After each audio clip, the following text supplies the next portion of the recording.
O Senhor esteja convosco.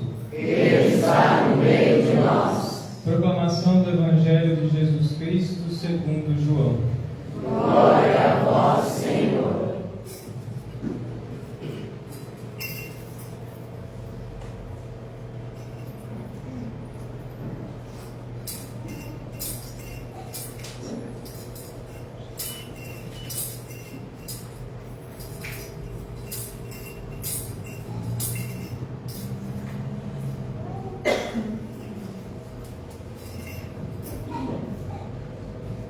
Naquele tempo, Jesus disse a seus discípulos: Eu sou a videira verdadeira, e meu Pai é o agricultor. Todo ramo que em mim não dá fruto, ele o corta, e todo ramo que dá fruto, ele o limpa, para que dê mais fruto ainda. Vós já estáis limpos por causa da palavra que eu vos falei. Permanecei em mim, e eu permanecerei em vós. Como o ramo não pode dar fruto por si mesmo se não permanecer na videira, assim também vós não podereis dar fruto se não permanecerdes em mim. Eu sou a videira, e vós os ramos. Aquele que permaneceu em mim e eu nele, esse produz muito fruto, porque sem mim nada podeis fazer. Quem não permanecer em mim será lançado fora como um ramo e secará. Tais ramos são recolhidos, lançados no fogo e queimados. Se permanecerdes em mim e minhas palavras permanecerem em vós, pedi o que quiserdes e vos será dado. Nisto meu Pai é glorificado, que deis muito fruto e vos torneis meus discípulos. Palavra da salvação. Glória a vós, Senhor.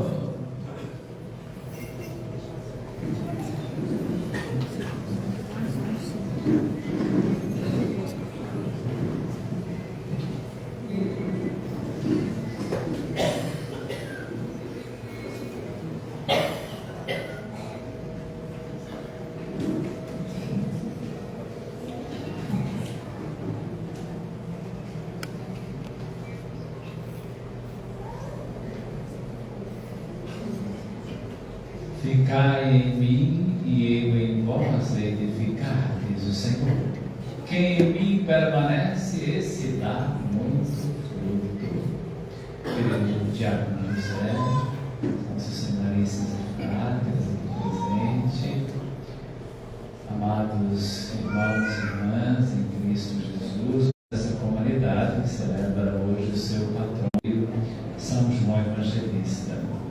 E nós tivemos como tema este ano, não é? Um tema inspirador para o trilho, para esse dia da festa, com o coração ardente, queremos permanecer unidos ao discípulo amado que nos conduz ao ressuscitado. Esse foi o tema, não é? Elaborado este ano para nossos festejos, com o coração ardente, nos faz lembrar da experiência que tiveram os discípulos de Emaús quando Jesus lhes falava pelo caminho das Sagradas Escrituras. De fato, nosso coração arde quando nós ouvimos o Senhor, quando nós sintonizamos com Ele, porque Ele nos fala, e a fala do Senhor é sempre uma fala de coração a coração. É desse modo que acontece. E é lógico, o tema do permanecer é um tema próprio da liturgia da palavra desse quinto domingo da Páscoa. Paulo, que permanece unido à comunidade, apesar da desconfiança da comunidade, permanece firme no caminho do Senhor. A comunidade que o protege, nós vimos isso em Atos, não é?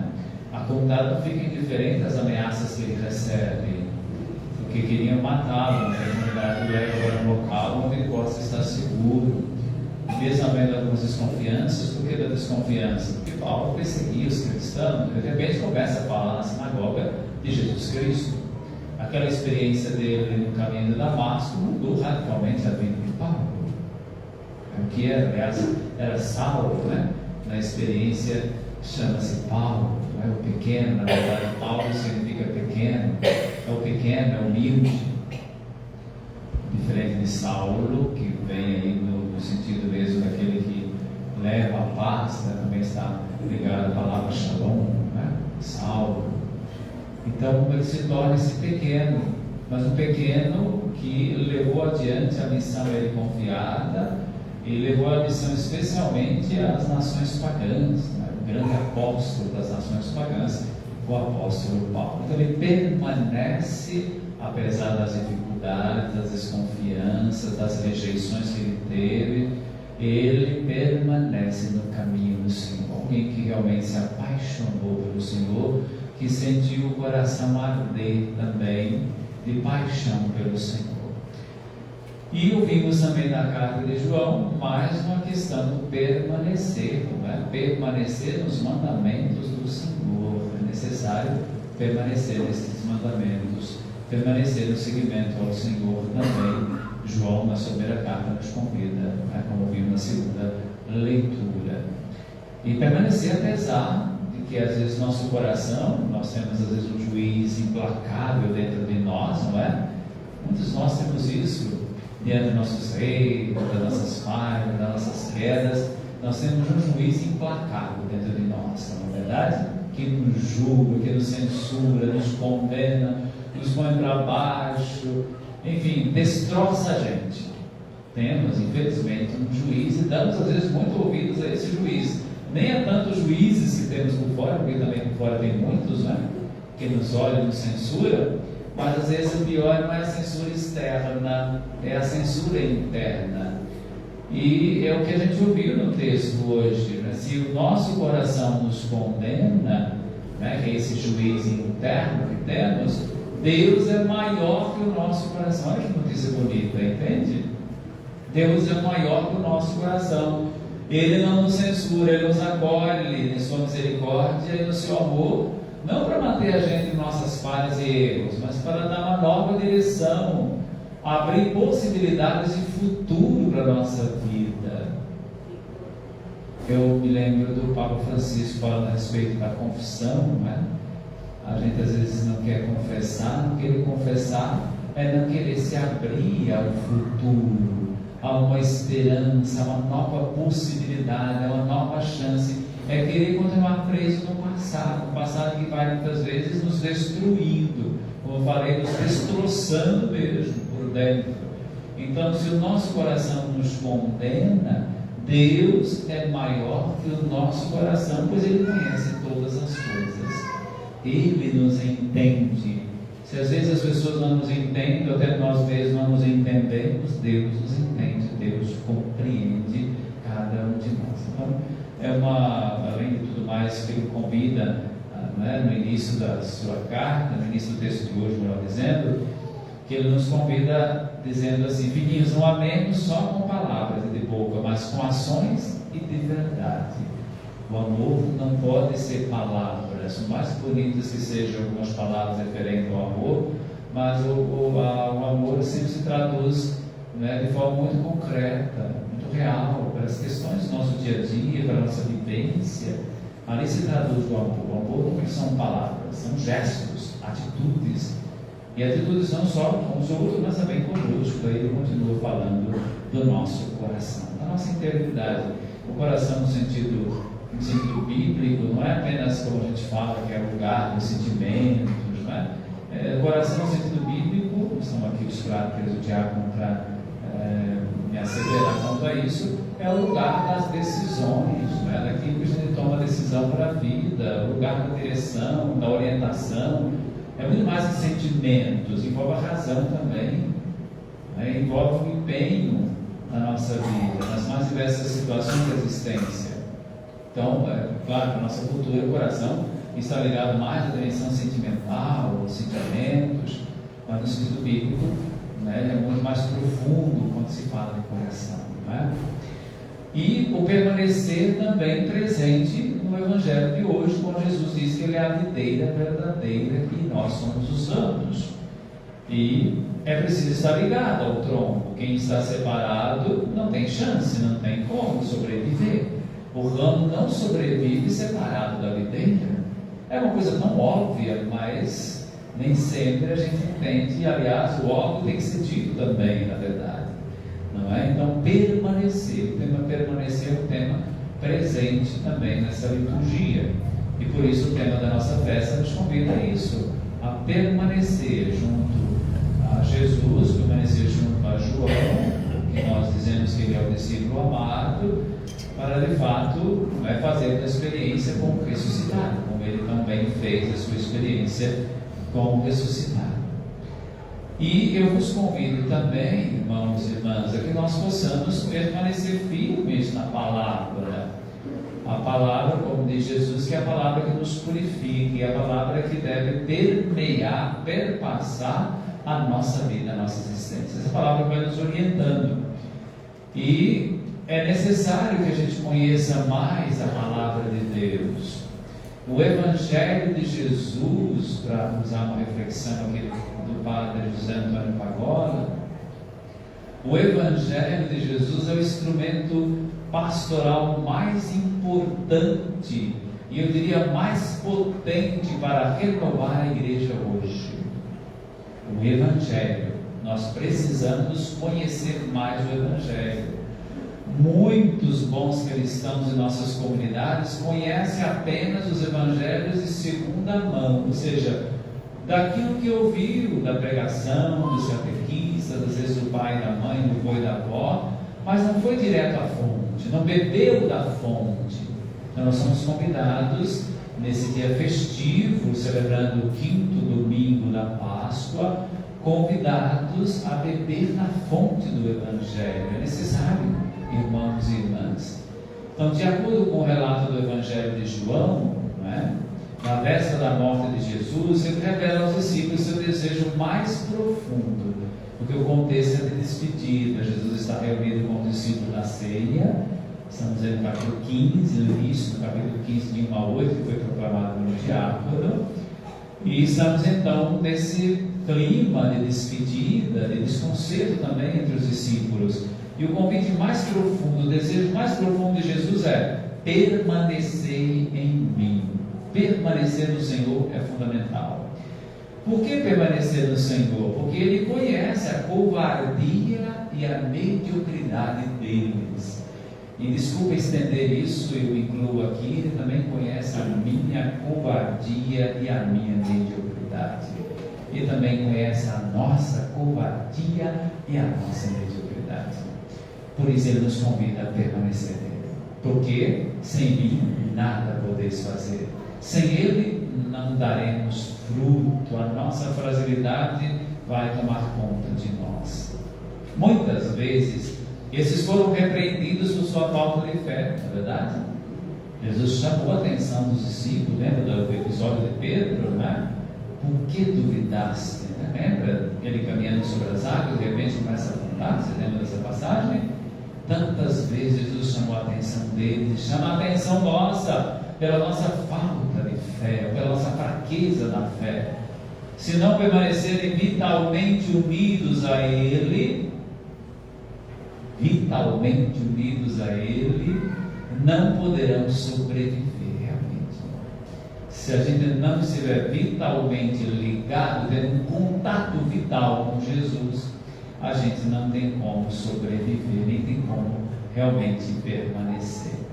As palavras de Jesus não poderiam ser mais claras e expressivas. Assim como o ramo não pode dar fruto por si mesmo, é verdade, né? Se não estiver ligado ao tronco, se não permanecer na videira, assim também vós, se não permanecerdes em mim, disse Jesus. Se não permanecerem firmes no que aprenderam e viveram com Ele, suas vidas serão estéreis. Não tem como produzir frutos. Não há fecundidade sem estar ligado, intimamente ligado a Jesus. Se não viver do seu Espírito, o que foi iniciado por Ele, por Jesus, se extinguirá. Não tem futuro, não vai para frente. Então essa igreja só se renovará, né? Sou a videira e vós os ramos. Essa expressão, para falar de número perfeito, não de perfeição, no contexto bíblico, é a 7ª. Eu sou o caminho, a verdade e a vida, eu sou a porta, enfim, vai todas as expressões, que agora não lembro de cabeça todas, mas são 7 as que falam sobre os eu sou, que tem uma ligação estritamente com o Antigo Testamento, quando se fala do eu sou, é a identidade. Porque sem mim nada podeis fazer. Jesus não apenas pede que permaneçam nele, ele também diz que suas palavras permaneçam neles. As palavras de Jesus precisam encontrar espaço em nossa vida. Mas como fazer a palavra permanecer se nós não as conhecemos devidamente? Se nós não vamos à fonte dos 4 evangelhos? Porque é ali que nós vamos ter contato imediato, direto, imediato, histórico com Jesus. O contato com Jesus histórico, não só, mas também, sobretudo, se dá aí, na palavra, especialmente no Evangelho. Que não as esqueçam, que vivam do seu Evangelho. Essa é a fonte da qual devem beber. Ele já havia dito isso em outra ocasião. As palavras que vos tenho dito são Espírito e vida. O Espírito do ressuscitado permanece hoje vivo e atuante em sua igreja de várias formas. Isso é verdade. Mas sua presença invisível e silenciosa adquire traços visíveis de voz concreta, graças à memória guardada nos relatos evangélicos por aqueles que o conheceram de perto e o seguiram. São os discípulos, são as testemunhas qualificadas que nos transmitiram a palavra de Jesus. Nos evangelhos entramos em contato com a sua mensagem. Olha só, nos evangelhos nós entramos em contato com a sua mensagem, seu estilo de vida e seu projeto do reino de Deus. Então, se eu não tomo contato com os evangelhos, como vou saber a mensagem de Jesus? Como vou saber o jeito de ser e de viver de Jesus que João viveu e os demais e tantos ao longo dos séculos viveram e que nós também hoje buscamos viver? É preciso conhecer. E é nos evangelhos que nós vamos conhecer a mensagem de Jesus, o seu estilo de vida, o seu jeito de ser e de viver, e o projeto do reino de Deus, que ele anuncia, inaugura, instaura entre nós, e nos convida a tomar parte desse projeto. E é um projeto para toda a nossa vida. Todos nós devemos estar 100% empenhados nesse projeto de Jesus, e reino de Deus. E esse projeto perpassa toda a nossa existência. Todos os dias, em todos os momentos, deve perpassar a nossa vida, o projeto de reino de Deus, anunciado por Jesus e instaurado, vivido por Ele. E Ele é a personificação desse reino, a bem da verdade. Então, olhar para Jesus e tomar contato com a sua mensagem, com o seu jeito de ser e de viver, e com esse projeto do reino de Deus. Por isso, irmãos e irmãs, nos evangelhos está contida a força mais poderosa que as comunidades cristãs possuem para regenerar a sua vida. Em outro momento, o Pagola disse que não há nada mais revolucionário do que quando os cristãos se reúnem para meditar a palavra, especialmente o Evangelho. Aí eu sempre me lembro dos ciclos bíblicos, cada vez menos pessoas participando, cada vez menos gente se agregando, se reunindo em torno da palavra. É muito sério, nós não teremos futuro, sem ser pessimista aqui, sem perder a esperança, porque essa esperança está sempre viva. A nossa participação nos ciclos bíblicos ultimamente tem sido muito fraca, exceto alguns grupos que ainda conseguem se manter com poucas pessoas, pois não há nada mais revolucionário e transformador que a gente se reunir em torno da palavra de Deus. Quando eu vou participar, e nessa terça-feira passada eu estava num dos grupos, eu fico sempre encantado, maravilhado, entende?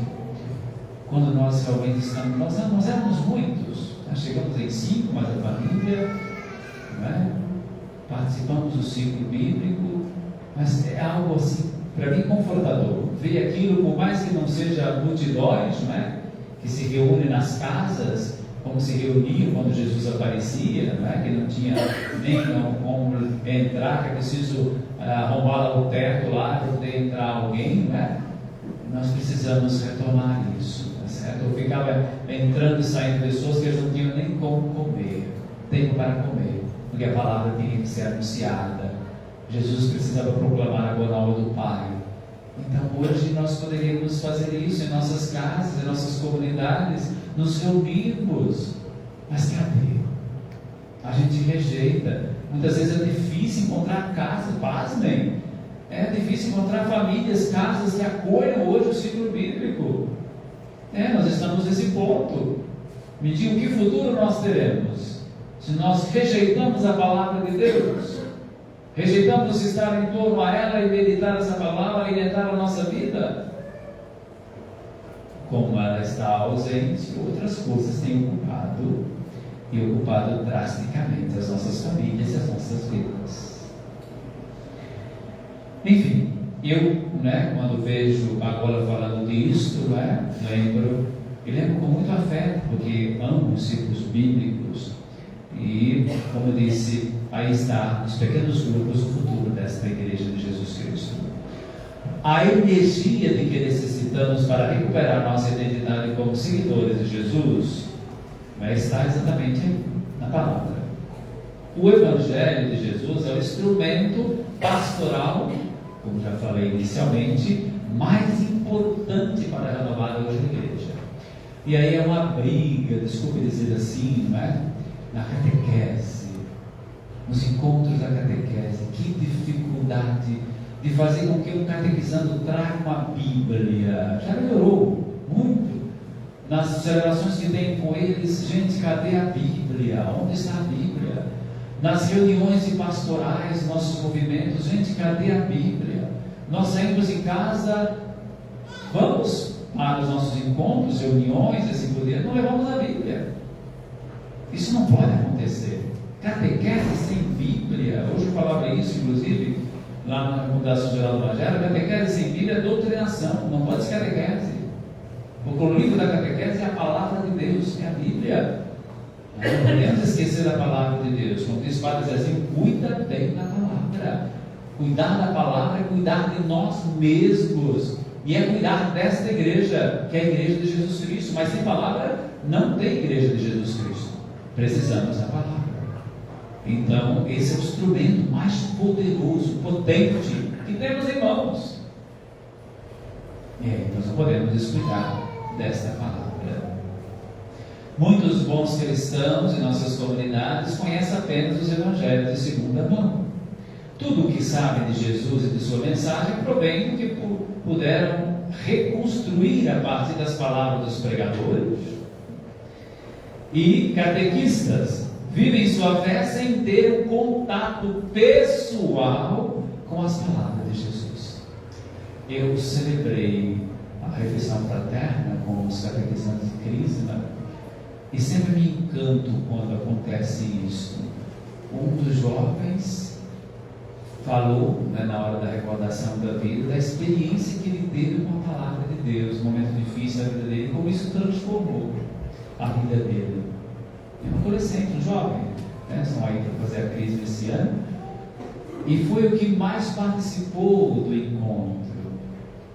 No texto bíblico que foi lido, ele teve, falou, destacou, ainda deu uma explicação, muito bem colocado, fez uma experiência com a palavra, e a experiência com a palavra transforma a nossa vida. Ele teve um contato pessoal com a palavra, e é isso que nós queremos, não só para aquele garoto, mas para todos da catequese, todos os batizados e batizadas, todos os cristãos, uma experiência viva com Jesus pela palavra. É fundamental isso. Então, as palavras de Jesus, nós precisamos acolhê-la e fazer experiência pessoal com essa palavra, um contato pessoal. Não é porque sempre que acontece esse tipo de situação, eu percebo que o caminho não pode ser outro. Para mim é mais uma prova que o Senhor me dá de como é necessário, importante dizer para essa igreja dele que é necessário cultivar a palavra, acolher a palavra. É o desejo do Pai que o agricultor, como Jesus fala, porque ele é a videira verdadeira, e o Pai é o agricultor. O Pai quer cuidar dessa palavra em cada um de nós e fazer com que essa palavra frutifique em nossas vidas. Esse é o desejo também do Pai por esse Filho que Ele nos deu. É difícil imaginar uma nova evangelização sem proporcionar às pessoas um contato mais direto e imediato com os evangelhos. Nada tem mais força evangelizadora do que a experiência de ouvir juntos o Evangelho de Jesus a partir das perguntas, problemas, sofrimentos e esperanças dos nossos tempos. Olha só, eu vou repetir, né? Eu estou finalizando, viu, gente? Fiquem tranquilos, já estou terminando. Não tem mais força evangelizadora do que a experiência de ouvir juntos, de novo, ciclos bíblicos, em todas as ocasiões, palavra de Deus. Ouvir juntos o Evangelho de Jesus a partir de quê? Nós temos tempos assim, tempos de muita ensinada no nutrir na Eucaristia. Ele que nos quer ser mais próximos a Ele, unidos, ligados a Ele. Como o discípulo amado, João, permanece unido no Senhor. Então fica aí o desafio. Terça-feira que vem tem ciclo bíblico na comunidade, não é isso, Geraldinho? Você que é coordenador da comunidade, coordena também os ciclos bíblicos, não é isso? Vai ter ciclo bíblico, não é? Então, terça-feira que vem tem ciclo bíblico. Em todas as nossas comunidades tem ciclo bíblico. Você vai participar?